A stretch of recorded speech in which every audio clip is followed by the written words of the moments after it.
In today's video, I'm going to teach you how to set up SSH in DigitalOcean. By the end, you'll have a secure SSH key added to your DigitalOcean account, ready to use when creating or managing droplets. SSH keys let you log in without typing passwords, and they're much more secure. We'll walk through where to find the settings, how to add a key, and what to do if you don't have one yet. Start by signing into your DigitalOcean account and heading to your project dashboard. On the left-hand sidebar, look for the Settings option and click it. This is where account-wide configuration lives, including security options you'll use across projects. Inside Settings, open the Security section. This page manages authentication features, and you'll see an area specifically for SSH keys. This is where you can store your public keys so you can easily assign them to droplets during creation or add them to existing servers later.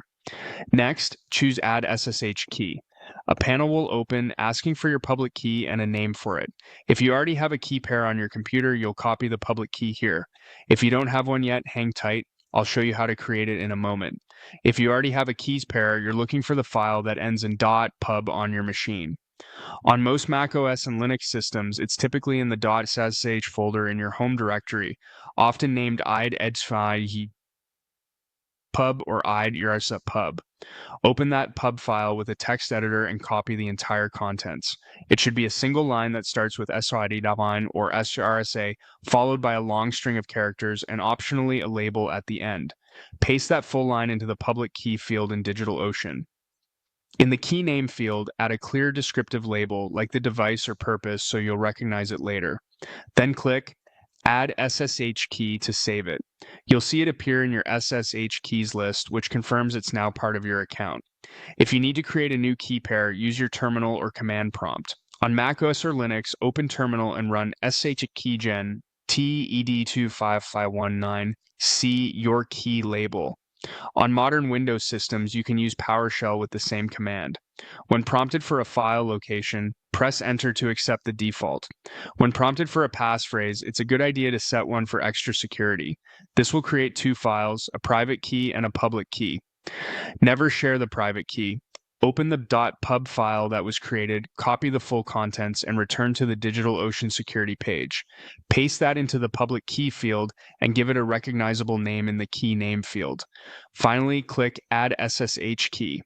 A few tips while you paste the key. Make sure there are no extra spaces or line breaks at the beginning or end, and avoid editing any of the characters in the key. The name you choose here is just a label for your account view.